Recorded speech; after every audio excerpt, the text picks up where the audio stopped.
Hello friends, welcome back to my YouTube channel Suman yoga classes. आज मैं आपको बताऊंगी कि हमारी भारतीय संस्कृति में श्राद्ध को क्यों मनाया जाता है। श्राद्ध श्राद्ध का अर्थ होता है श्रद्धा। श्रद्धा यानी हिंदू धर्म में जो हम अपने पूर्वजों के लिए दिखाते हैं वो श्रद्धा कहलाती है। श्राद्ध हिंदू धर्म में किया जाने वाला एक ऐसा कर्म है जो पितरों के प्रति अपनी श्रद्धा या उन्हें याद करने के लिए किया जाता है। जीवित बुजुर्ग या गुरुजनों के प्रति हम श्रद्धा प्रकट करने के लिए अनेक प्रकार की सेवा या पूजा करते हैं, पर पितरों के लिए श्राद्ध पक्ष में ही हम अपनी श्रद्धा को व्यक्त करते हैं। श्राद्ध पक्ष में हम अपने पितरों से आशीष लेते हैं यानी आशीर्वाद लेते हैं। पितृपक्ष का हिंदू धर्म में बहुत महत्व है, क्योंकि इस दिन मृत्यु तिथि यानी जिस दिन हमारे पूर्वज की मृत्यु तिथि होती है उस दिन पर ही श्राद्ध किया जाता है। श्राद्ध के दिन पुत्र या पौत्र तर्पण करके पूर्वजों का स्मरण करते हैं। ब्राह्मण या जरूरतमंद लोगों को ही भोजन कराया जाता है और साथ में उन्हें दक्षिणा भी दी जाती है। ऐसा करने से हमारे जो पितृ होते हैं वो प्रसन्न हो जाते हैं, उनका आशीर्वाद हमें लगता है। हर तरीके की रुकावटें हमारी दूर होती हैं, यानी हमारी लाइफ में जो भी प्रॉब्लमें आ रही हैं वो हमारे पितृ लोगों के आशीर्वाद से दूर हो जाती हैं। ऐसा कहा जाता है कि मृत्यु के देवता यमराज श्राद्ध पक्ष में हमारे पितरों को मुक्त कर देते हैं ताकि वो हमारे बीच आकर रहें। यानी जो पितृ लोग होते हैं वो अपने सगे संबंधियों के बीच आकर रहते हैं ताकि उनके द्वारा किए गए तर्पण को वो ग्रहण कर सकें। पितृपक्ष में जो आत्माएं होती हैं वो ये देखती ज़रूर हैं कि जो मेरे ये सगे संबंधी हैं ये उनके लिए क्या कर रहे हैं, क्या ये दान कर रहे हैं, ये ब्राह्मणों को भोजन करा रहे हैं। मतलब वो ये चीज़ देखते हैं कि ये मुझे याद कर रहे हैं या नहीं। तो अगर उन्हें तर्पण मिल जाता है या उन्हें प्रसन्नता होती है तो वो एक आशीर्वाद दे के जाते हैं हमें। तो उनका आशीर्वाद बहुत चीज़ों के लिए बहुत ज़रूरी होता है।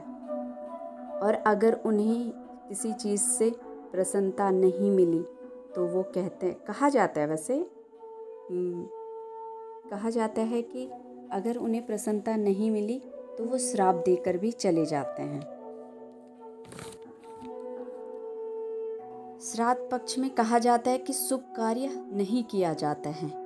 श्राद्ध पक्ष में काफ़ी लोग कौवे, कुत्तों और गायों के लिए भी भोजन देते हैं, यानी उनको भी भोजन रखते हैं। पूड़ी जो बनाई जाती है वो कौवे को भी दी जाती है, कुत्तों को भी दी जाती है और गायों को लिए भी दी जाती है। वेद में हमारे जो सबसे पुराने वेद हैं उनमें पितृ यज्ञ का वर्णन मिला है।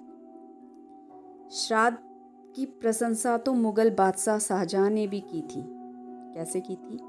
जब उनके पुत्र औरंगजेब ने उन्हें कारागार में डाल दिया था तो उन्होंने अपने बेटे के लिए एक पत्र लिखा था और उसमें कहा था, है पीसरे तू अजब मुसलमानी, बा पीदरे जिंदा आब तरसानी, आफरीन बाद हिंदवान सदबार, मैं देहांदा पीदरे मुर्दा रावा दायाम आब। यानी तू अपने जीवित पिता को पाने के लिए तरसा रहा है।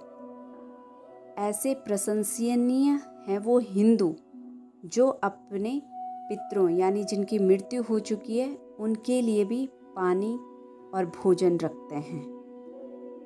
अब आज मेरे ससुर जी की तीथ है तो हमारे घर पे तर्पण तो मेरे देवर कर लेते हैं, लेकिन हम लोग भोजन कराते हैं। तो भोजन के लिए हम अपने आसपास जितने भी सगे संबंधी होते हैं उनको बुलाते हैं और उन्हें भोजन कराते हैं।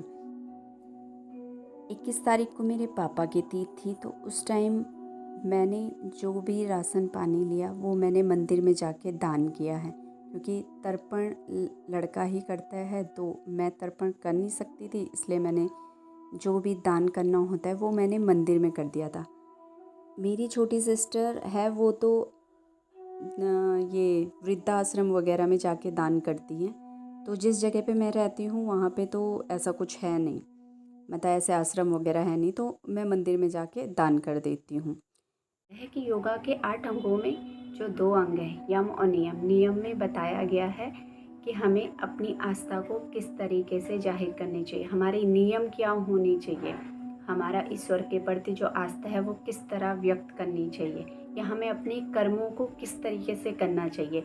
तो वही ये श्राद्ध भी उन्हीं चीज़ों में आता है। हम भारतीय से यही निवेदन है कि अपने पितरों का तो आप दान करते ही हैं, पितरों के श्राद्ध पक्ष में आके आप दान तो करते हैं, लेकिन आपके जो जीवित माता पिता हैं उनकी भी सेवा कीजिएगा। उन्हें कभी भी किसी भी आश्रम या वृद्धाश्रम में प्लीज़ मत डालिएगा। कहते हैं कि माँ बाप से बड़ा और कोई नहीं होता, और माँ बाप का जो आशीर्वाद होता है वो जीते जी तो लगता ही है, उनके मृत्यु के पश्चात भी वो आशीर्वाद उनके बच्चों के साथ रहता है।